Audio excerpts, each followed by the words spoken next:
Are you guys for real? What? You're eating food outside the cafeteria. You're not allowed to use your phone outside the cafeteria. Didn't you hear about all those new rules? What new rules? The rules Oh my that. God. Yo, you guys, you We are can't use Why? your phones. Like Miss Dunstan did this whole big interview about not being able to use your phones and stuff. Is that the announcement they keep making? Yeah, Wait, but I'm confused. I don't understand all the rules. but I think someone did an interview with Miss Dunstan. Oh, so I can go watch it and then understand the rules? Exactly. So then you can stop breaking the rules. So, step 1 complete. Let's go check it out. Hi, I'm Owen Pleasance here with Vice Principal Ms. Dunstan to talk about the new rules and regulations here at Norristown Area High School. So, Ms. Dunstan, what are some of the new rules being enforced here? Well, some of the new rules that are being enforced, number one, students have been given a privilege. And the privilege is during all 3 lunches, students are allowed to listen to their headphones and to text on their cell phones. But at the end of the lunch, it's very important that all students take out their earbuds, put their cell phones away, and then go to their next class. Okay.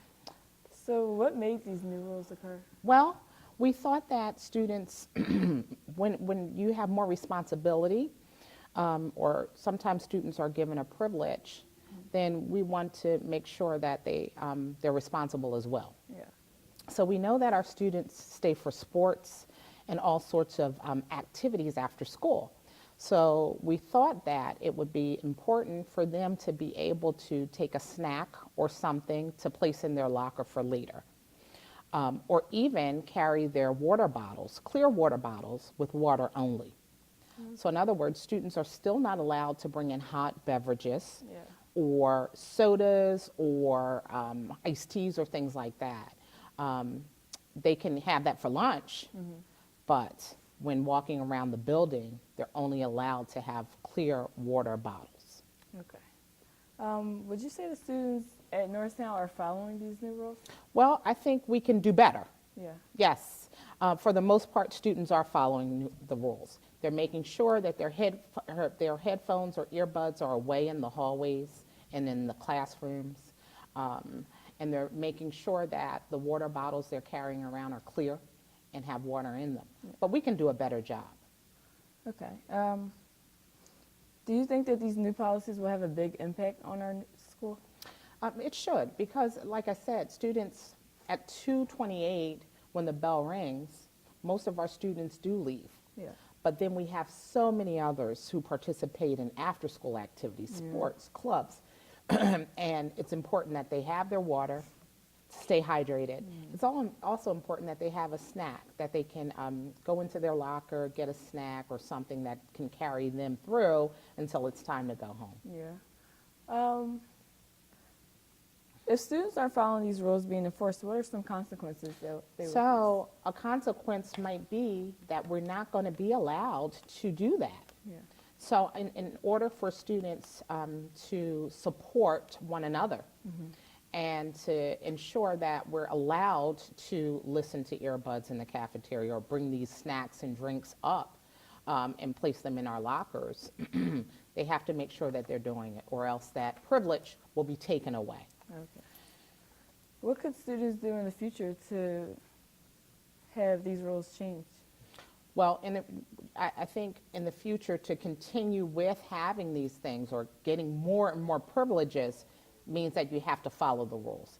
If you're not following the rules and we're looking around and we're counting and we're seeing that, oh, students have their earbuds on in the hallways, students are texting, they're not listening to direction, then those privileges will be taken away. And it's not fair to all of the students who are following policy. Yeah. Yeah. Is the ID policy still a thing? Yes, students should wear their IDs around their necks. Students still are not allowed in the building without IDs. Sometimes in the morning what happens is if a student shows up to the door, they don't have their ID, they're sent around to the front of the building. Yeah. They must wait until all the students have entered, and then at 7:17, those students, a few at a time, are allowed to come in and then get their IDs. Okay. Yeah, so they may miss breakfast because they don't have their IDs. Yeah. Yeah. Is there anything else you would like to add for Yes, I would. parents? Spring is or- coming. Spring is here. So with spring coming, I want to remind students about our dress code policy. Yeah.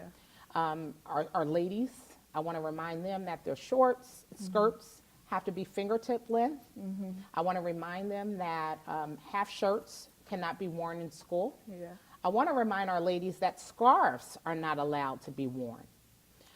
If a student comes to school and they are not dressed appropriately, they have some options. Yeah. And the options are they can call to get a change, or they can change into some of the clothing that we will provide for them. But they must comply with the dress code. Our young men, I want to remind them that their pants have to be pulled up. Definitely. Hats cannot be on their heads. Yep. This is school, and this is a place of learning, and it's a business for you guys. So when you come to school or you go to work, you have to dress a certain way. We want to remind our students that. Definitely. Yes. Okay, thank you, Ms. Dunstan. You're welcome. I'm on the Pleasance here with Ms. Dunstan. Now back to your host.